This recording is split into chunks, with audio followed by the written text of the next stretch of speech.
皆さん、また来てくださってありがとうございます。こちらはマンハッタンニューヨーク火曜日の夜です。ということでね、今日はね、ニューヨークは新しい市長の予備選があったんですね。民主党の予備選なんですけれども、はい、ドン。こんな感じでね、クオモさんっていう人はもともとニューヨーク州知事だったんですよ。コロナの頃にね。ちょっと問題がいろいろございまして、そしてお辞めになられました。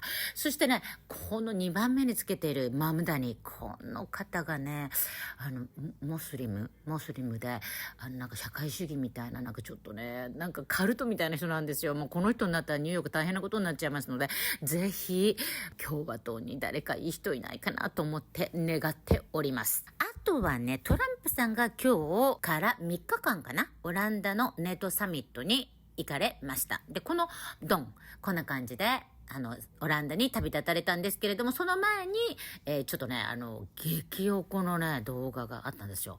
で、珍しいなと思って、今日上げてみようと思います。で、あとはね、来週の、木曜かな、ジュライ4までに予算案を上院に通すっていうことで、アメリカっていうのは年度末が9月なんですね。だから10月からなんですよ。日本だと3月ですよね。で、4月から新年度っていうことなんですけど、アメリカ10月からスタートするんで、そのための予算案を、まず下院を5月26日までに通すって言われてて、22日に通されたんですね。で、今度上院なんですよ。で、上院はもう7月4日までに通すって言われてて、だからもうおそらく早めにやっていかれると思うんですけど、反対されてる方いるんですけど、私はこれ全面的に賛成なんですね。逆にこれはなんで反対してるかわかんないっていう感じなんですよ。プラス、上院通ったらまた下院に戻ってくるんですね。しかも上院でまたこう練られるんですよ。だから上院でまた練られて、それがまた下院に戻って、そしてまたっていう感じだから、とりあえず通してってすごく思っております。でね、トランプさんっていうのはものすごい策士なんですよね。もうドン。こんな感じでね、中東行った時もこういう人連れてって、そしてミリオンっていう契約持って帰ってきた。で、トランプさんのこのビジョンをいち早く理解して、それを現実にしていける人が今たくさんキャビネットの中にいるから、もちろんスコットさんが一番走ってますけど、ということでね、今日はスコット・ベッセントさんの論破集を乗っけてみたいと思います。ということで、どうぞ。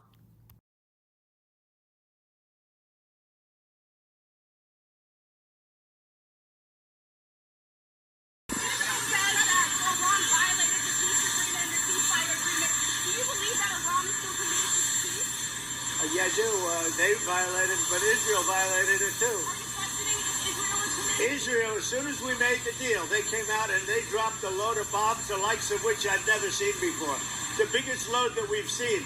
I'm not happy with Israel. You know, when I say, okay, now you have 12 hours, you don't go out in the first hour and just drop everything you have on them. So I'm not happy with them. You know what? We basically have two countries that have been fighting so long and so hard that they don't know what the fuck they're doing. Do you understand that? ということで、次からはベッセントさんです。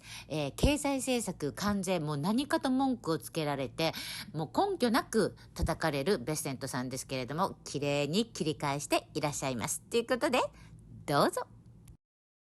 I'm a fiscal hawk, but I am also a realist. And the way to think about this is every $300 billion is 1% of GDP. And as the clip that you just said, or you just showed, where I said we didn't get here in a year, we're not going to get out of it in a year, that we have to bring this down gradually because we want to do two things. We want to cut and constrain spending, and we want to grow the economy.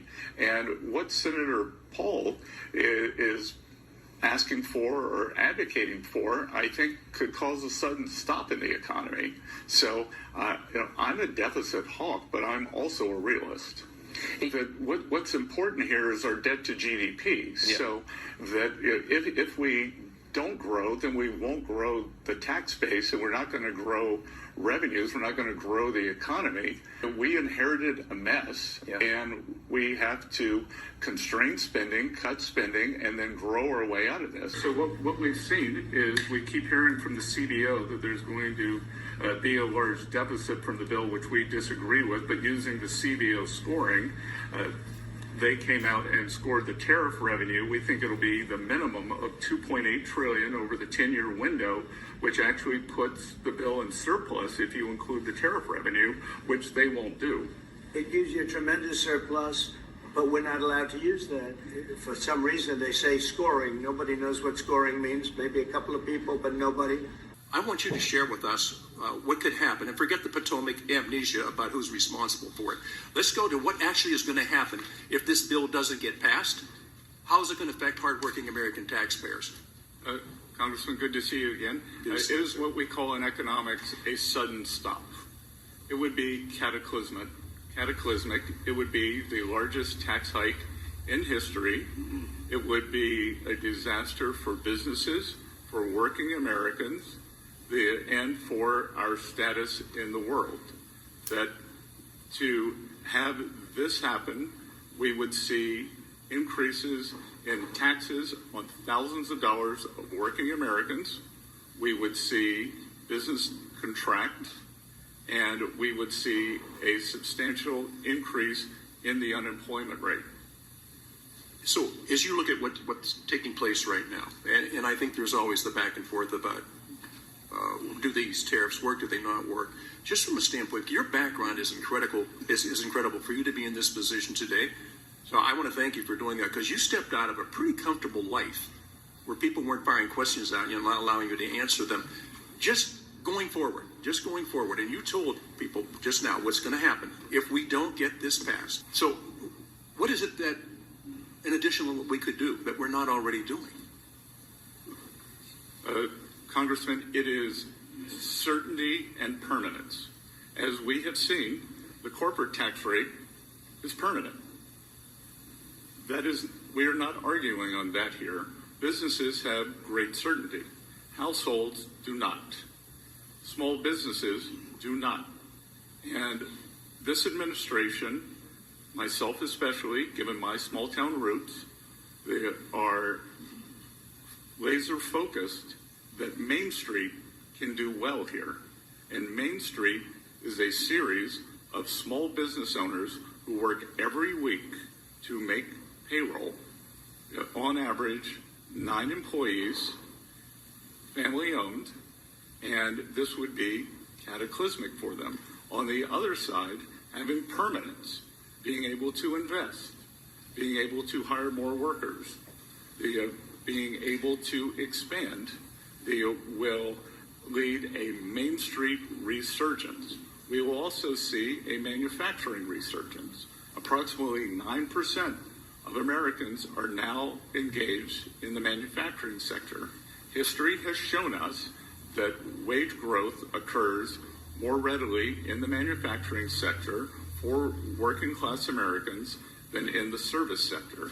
So the combination of small business and manufacturing, along with the president's tax agenda for no tax on tips, no tax on overtime, the tax cut for seniors, and the ability to buy a new American-made car and deduct the interest, they will solve this horrendous affordability crisis.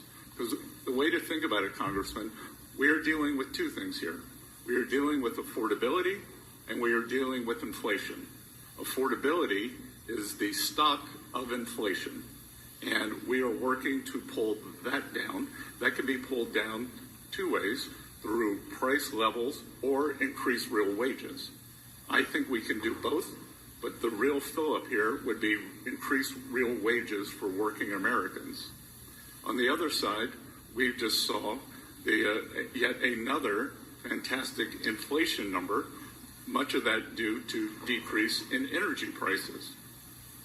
Thank you for being here. And again, For you to step out of your private life, which is very comfortable, to step into this arena, I can't tell you how much I appreciate it. Thank you so much for being with us today and your service. We appreciate it. Thank you, sir. I'm a rare Democrat who doesn't blame Donald Trump for winning. I'm sad he won. I don't blame him for winning. But don't come here. In your statements, Go ahead. They have veracity. Go ahead, Mr. Sen.